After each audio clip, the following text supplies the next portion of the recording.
Apa kabar, Pak Edi? Alhamdulillah baik-baik aja, terima kasih.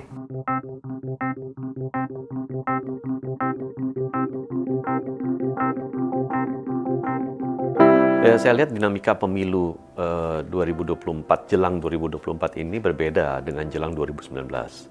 Jelang 2019 dinamikanya sangat tinggi, intensitas dari gesekan antar kelompok itu relatif tinggi, karena itu merupakan titik kulminasi dari sejumlah perubahan politik yang dimulai tahun 2017 ketika Pilkada DKI, ya, yang waktu itu terasa sebagai pilkada yang membelah masyarakat, dan itu kemudian residunya terbawa sampai 2019.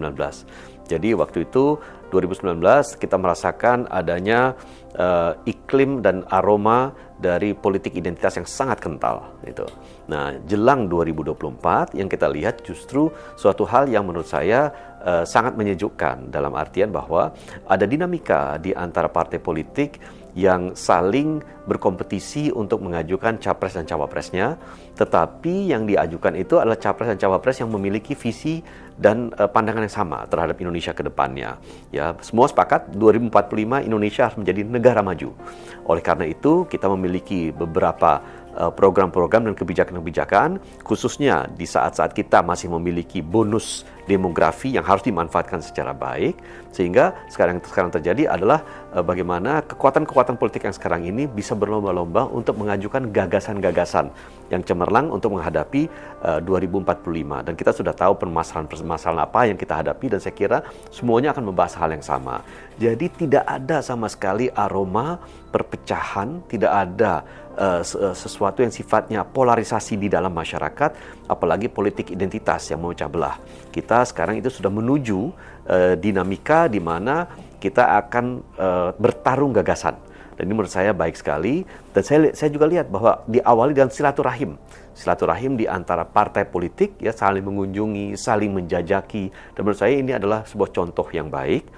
Tentu ini adalah bagian dari pematangan demokrasi kita.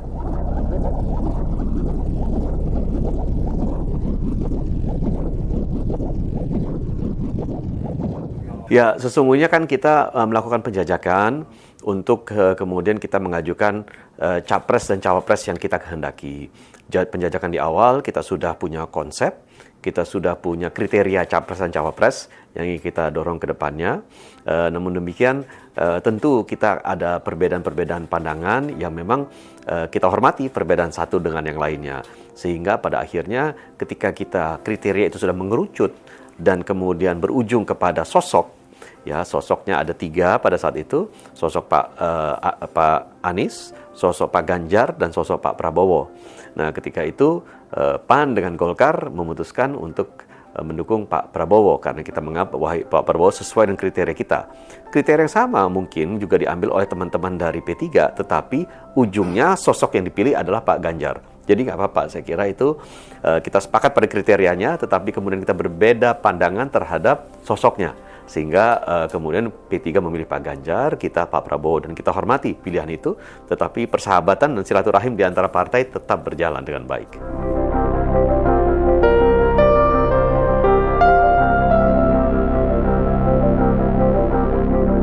Kita tidak pernah menganggap satu pihak atau sosok atau pribadi tertentu yang berbeda pandangan itu kemudian menjadi musuh politik kita.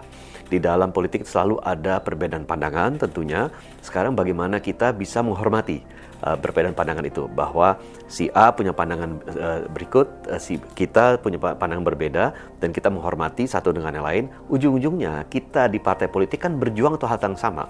Kita berjuang untuk bagaimana kita bisa berbuat baik untuk masyarakat, bisa membantu masyarakat, bisa mendedikasikan diri untuk masyarakat. Jadi semua mengedepankan, mendahulukan masyarakat. Apakah itu dengan cara yang berbeda satu dengan lain, itu kita hormati. Tetapi kita semuanya bekerja untuk masyarakat, sehingga hal ini yang menurut kami berujungnya di hilirnya itu nanti akan sama, meskipun di hulunya kita punya perbedaan pandangan yang kadang-kadang juga sangat jauh perbedaannya. Gitu.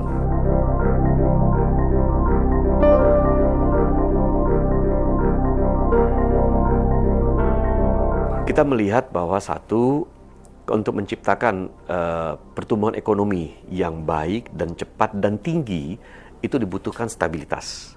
Nah, stabilitas keamanan, stabilitas politik, ya, sehingga kita membutuhkan sosok yang tegas, sosok yang bisa menjadi pemimpin yang diikuti kata-katanya, karena dia ada leading by example, dia memimpin tetapi dia memberikan tauladan dan contoh yang baik, ya. Dan kedua, dia memiliki konsep, ya.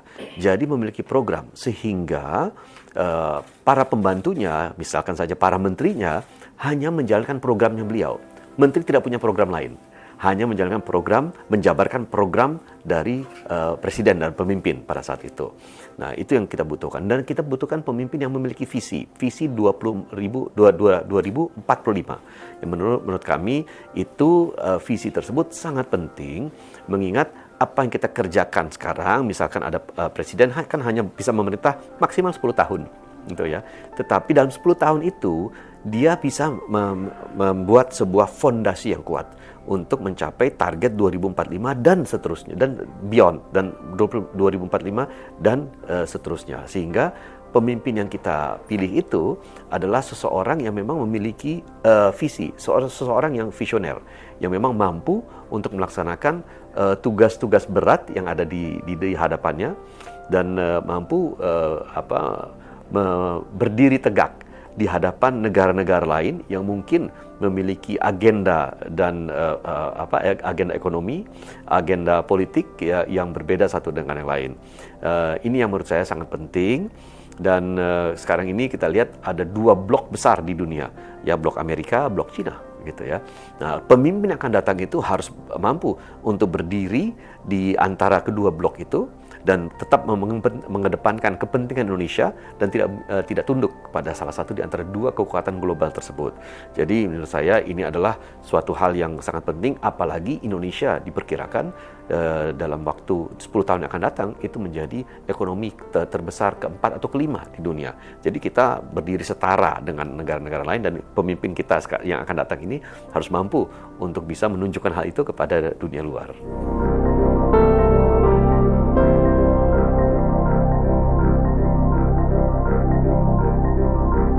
Bagi sebuah partai, bahwa kader terbaiknya itu bisa kita majukan sebagai calon pemimpin, apakah sebagai capres atau cawapres, itu merupakan sebuah kebanggaan. Dan kita tahu ketika partai itu kemudian mengajukan putra terbaiknya di dalam perhelatan Pilpres, mesin partai bergerak. Kader-kader partai itu akan bekerja all out. Ya, artinya apa? Artinya di pemilu, perolehan suara partai itu akan naik. Karena apa? Karena mesin partai bekerja ekstra keras. Kader terbaiknya menjadi capres ataupun cawapres. Ya, itu jadi, dan kita PAN memiliki sejarah, memiliki jejak di situ. 2004 kita ajukan Pak Amin Rais sebagai capres. 2014 kita ajukan Pak Hatta Rajasa sebagai cawapresnya Pak Prabowo ketika itu. Nah, tetapi kita kan juga harus realistis. Kalau kita semata-mata mengajukan kader kita sebagai capres atau cawapres, tetapi elektabilitasnya itu tidak bisa mendongkrak elektabilitas seorang capres atau cawapres gitu ya, itu saya kira kita perlu evaluasi posisi kita, dan kita realistis bahwa lebih baik kita mengusung capres yang elektabilitasnya kuat dan cawapres yang bisa merepresentasikan kita, ya, di dalam Pilpres, meskipun dia tidak notabene atau dia bukan secara hakiki adalah kader dari Partai Amanat Nasional. Misalkan dalam hal ini kita sudah 2 tahun kita membawa nama Pak Erick Thohir sebagai cawapres dari PAN, sehingga meskipun beliau bukan kader PAN, tapi beliau terasosiasi dengan PAN, terasosiasi sangat dekat dengan PAN, sehingga ketika Pak Erick Thohir suatu saat dipinang oleh Pak Prabowo menjadi cawapresnya, saya yakin bahwa hal ini akan berimbas positif terhadap elektoral PAN.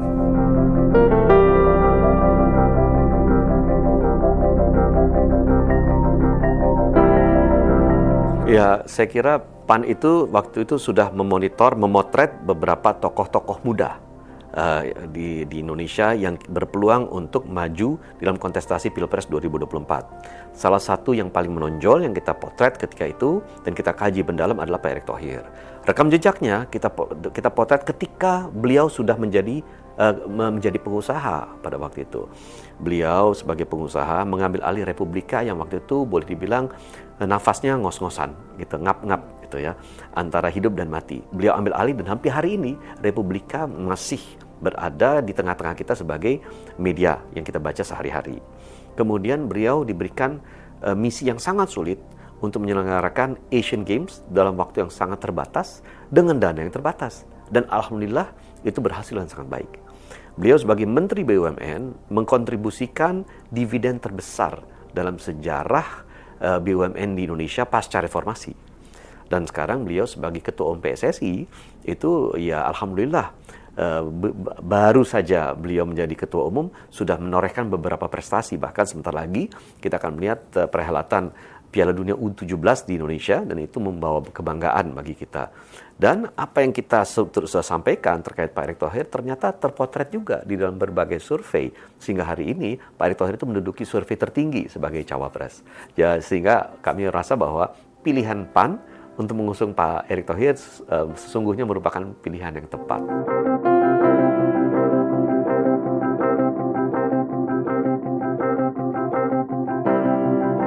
Gak ada, kami merasa bahwa Pak Erick Thohir itu adalah seorang tokoh usaha di dunia usaha yang berhasil kemudian di politik, ya, dan ini saya kira memberikan motivasi yang besar kepada kader-kader PAN di seluruh Indonesia untuk melihat bahwa seseorang yang bertransformasi secara cepat dan ternyata karir politiknya juga melesat sangat cepat itu bisa kita dapatkan dan itu merupakan suatu realita yang juga bisa ditiru oleh berbagai kader-kader PAN di seluruh Indonesia.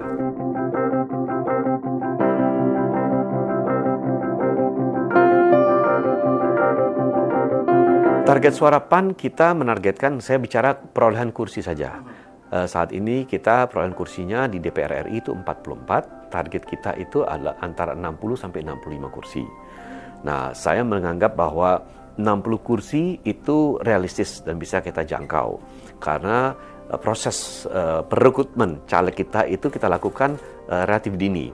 2,5 tahun sebelum pemilu kita sudah melakukan rekrutmen awal untuk pencalegan, untuk caleg-caleg kita. Dan sekarang ini kita memiliki caleg-caleg yang unggul di dapil-dapil yang dulu pernah kita memiliki kursi atau dapil-dapil yang saat ini sedang kosong. Nah, ini memberikan kita sebuah optimisme besar bahwa nanti di 2024 target 60-65 kursi itu bisa tercapai.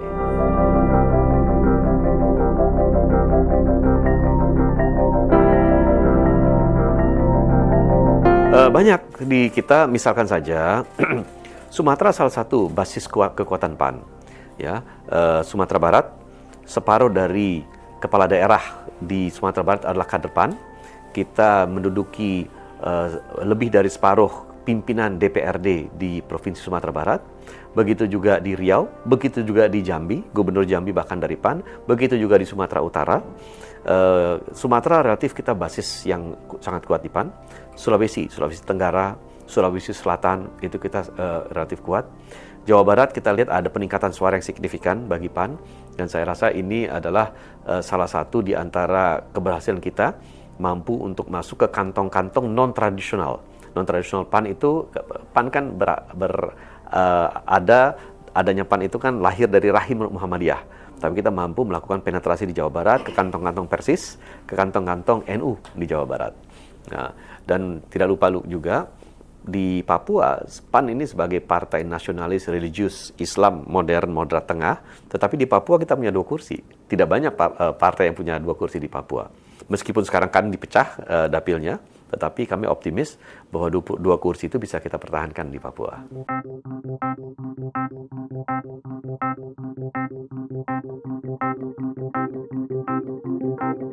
Semua partai di Indonesia itu platformnya relatif sama, ya, dalam artian bahwa apa yang disampaikan, apa diperjuangkan itu relatif sama. Perbedaannya hanya satu, pandangannya terhadap agama dan terhadap ideologi negara. Itu perbedaannya. Sehingga kalau kita lihat di dalam spektrum aliran partai di Indonesia, kita lihat ada aliran nasionalis di kutub sebelah kiri dan aliran agamis kutub sebelah kanan. Nah, tergantung kita berada di mana, di dalam spektrum mana. Apakah kiri ujung, kanan ujung, atau kiri tengah, kanan tengah, ya, atau benar di tengah. PAN itu berada di tengah. Kita itu adalah partai tadi yang saya sampaikan, nasionalis, religius, Islam, modern, moderat, dan di tengah. Karena PAN itu kan dikenal sebagai partai orang kaum intelektual ya. Kaum intelektual, kita banyak pemilihnya di kalangan urban, aktif, produktif, sehingga memang kita menempatkan diri di tengah. Nah, partai-partai lain yang mungkin mengusung juga agenda keumatan, itu mungkin ada yang sedikit di sebelah kanan spektrumnya. Ya, agak lebih sebelah kanan, sehingga itu yang membedakan kita PAN dengan partai-partai yang lain dalam hal ini. Ada partai Islam modern, ada partai Islam tradisional seperti PKB tradisional, ya. Kemudian P3 itu Islam tradisional, ya. Tetapi mereka tetap di tengah. Tetapi ada juga partai-partai lain modern tetapi agak mungkin lebih ke kanan daripada kita.